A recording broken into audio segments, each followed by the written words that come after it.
What's up guys, Tommy here, bringing you another Pokemon Wi-Fi battle against someone called Jeff. As you can probably tell by their leads here, this is an NU tier battle. He leads off with Basculin, I lead off with my Emolga. I figure he's probably going to want to switch fearing some kind of electric move, so I go ahead and go straight for a U-turn. This is my choice scarfed Emolga, so it's pretty much just there for scouting and generally kind of trolling the other team. It's pretty good. I mean, I've tried Emolga a few times, but this is probably the first game it's actually worked for me. But a U-turn and hit this Cryogonal here does considerable damage considering I have no physical attack investment whatsoever. I mean, what does that say about Cryogonal's physical defense? But I go for a switcheroo here with my Floatzel. I was hoping he'd bring in either Duosion or the Maractus, and giving one of those a choice band would have crippled them pretty severely. But he goes into Caracosta here, and now that I think about it, that probably was his best option there. But he goes for a Scald here. Luckily he doesn't have anything like Stone Age or Aqua Jet, otherwise that choice band could have been good for him. But he goes for a Scald, and you know, even though it's not really doing much, I don't really want the burn on my Floatzel, so I decide that Gothitelle is probably the best one to take it. Now, Gothitelle, why, Tommy, have you not given your Gothitelle a nickname? I think the name Gothitelle is good enough as it is not to need a nickname, and I just love this Pokemon in general. I love the name, I love the design, don't know what it's supposed to be, but it's pretty cool whatever it is. It's kind of like one of those punch clowns, you know, the ones you hit them and they kind of spring back up, laughing at you as they do. Kind of similar to that. Not that I'd want to punch Gothitelle, but that's what it reminds me of. Anyway, it's one of those Pokemon like Bayonet where it has a lot of good potential, although it doesn't really fit into any specific team role that well. I mean, you know, it has good special attack, but it's not got the speed to be a sweeper. It would make a pretty damn good special wall, although it doesn't have good access to recovery like Reuniclus does, for example. What it does have going for it is its physical defense is almost as good as its special defense. It's like base 95 or something. Plus it has good moves like Mean Look and Mirror Coat, which I'll show you in a bit. Plus it has the Frisk ability, which is pretty damn cool.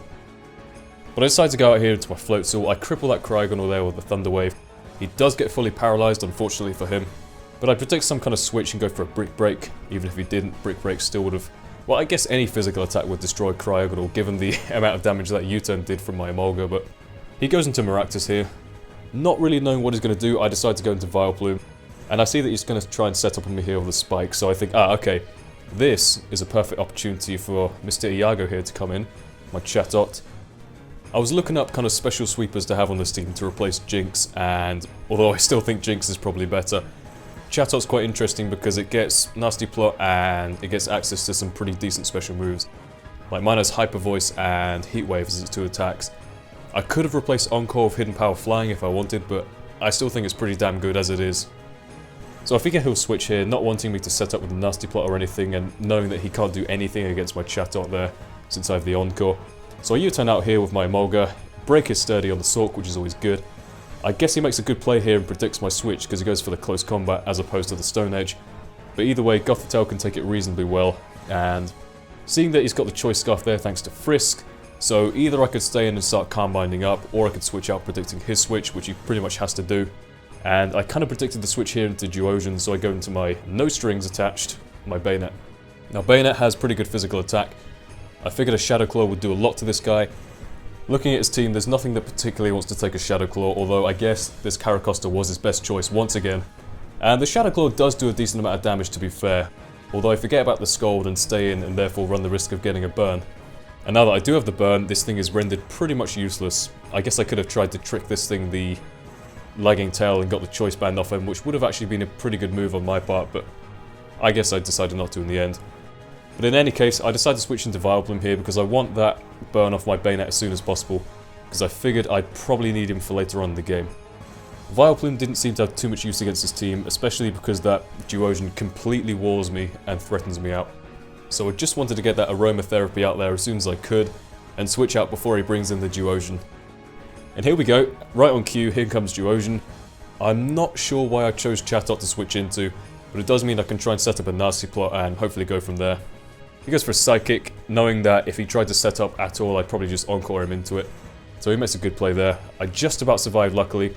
Gives me enough health to attack once, survive the Life Orb Recall, and then attack again. And he decides to fodder off his Cryogonal here. Given Cryogonal's amazing special defense, that just goes to show how good Chatot can potentially be with a Nasty Plot setup. 2 Hyper Voices takes this thing down, which is always good. So that's 1 down thanks to Chatot, although it is a double down. So I decided to go straight back into my Choice Scarfed Emolga. Looking at the rest of his team, it seemed the safest option for me at the time. Now, this is where I realised that this Duosion is going to cause me a lot of trouble. That U-turn doesn't do much at all to this thing despite being a super effective hit, and I figured that Gothitelle was pretty much my only hope to actually take this thing down. Even though my only attacking move is Psychic, I don't have Toxic, and he has access to Recover most likely. I imagine that's one of those Evi-like ones with, you know, Psychic, Calm Mind, Recover, and I forget the other move, possibly Toxic. No, Energy Ball, sorry, this guy has for coverage. So, Gothitelle really couldn't do much to this guy. My only hope was to use Mirror Coat, and, you know, T-waving him actually worked out in his favour there because I go for Mirror Coat and he probably went for an attacking move, and it meant that I couldn't actually get the damage back on him. But now that I've revealed that I have the Mirror Coat, I have to switch out because he's obviously going to try and set up with some Calm Mind. So I have to kind of be really careful how I do this. I can get a bit of damage on him with a Mulga, but it's nowhere near enough. And, you know, every time I bring back in Gothitelle, I'm taking spikes damage. So I have to kind of judge the right moment to use this Mirror Coat, because I can probably only take one more hit from this guy. And after that I just kind of have to work from there, hoping he doesn't recover off the damage. And here's the turning point of the game. Had I not got off this Mirror Coat, I probably would have lost right here. I mean, look at this, Gothitelle doing absolute work. This is why I love this Pokemon now. Full of surprises. But the Mirror Coat nearly kills him off here. Go ahead and finish him off with a Psychic. That was a big load off my shoulders there, getting rid of that Duosion. And now I figure he's going to come in revenge kill me with something. In comes Maractus. Now these things can learn Sucker Punch, which is what I was fearing from the outset. And the first time I did this commentary, I said that I may have actually been able to live that Sucker Punch, although looking back, probably not likely. Maractus does have decent physical attack, and although I'm max physical defense, I don't think I would have lived anyway. And he goes for the Leech Seed, but luckily I do have the U-turn, so I can just do about a third damage to this guy and just switch out into something else, which in this case will be my Vileplume. And we arrive at the same scenario as we had earlier. I do have the Sludge Bomb, and I guess I could have gone for that earlier on, but I decided that Chatot would be a better choice at that point. But now I decide, okay, Maractus, excuse the pun, but you've become a big thorn on my side. I'm going to have to kill you off right now with a Sludge Bomb. He does get up one more layer of spikes, which is pretty unfortunate for me, but I take him down, which is always good. Now, the problem lies in the Sork. How do I take down a Sork with a Choice Scarf? That is the issue. So, I decide that from this point onwards, Vileplume can probably take one attack, no matter what he locks himself into. I can just Giga Drain off some health. I was kind of hoping that with the health I get back from this and from the Black Sludge, I could survive another hit and Giga Drain him again. But that doesn't work out for me, unfortunately, so I have to come up with a plan B. And I was kind of thinking, well, from this point onwards he's got this and two water types, so Emolga should be pretty safe to go through and sweep with Electro Ball. But I just wanted a bit more damage on this guy so that I could secure the kill. I make a bit of a weird play here. I go into Float Salt knowing that Bayonet could easily do the job, because I had Bayonet and Float Salt to work with in terms of damaging this guy. Bayonet Sucker Punch, as you can see, does more than enough so that Emolga can come in and finish the job. So I really don't know why I sent in Float Salt first, because I don't have the Aqua Jet, but I guess it didn't affect the game outcome anyway. But I go straight for an Electro Ball to finish this guy off, and from here it should be pretty plain sailing. He's got the Basculin and he's got the Caracosta. Both can learn Aqua Jet, and I know that if they both went for it, Emolga would never be able to live it because of its defenses.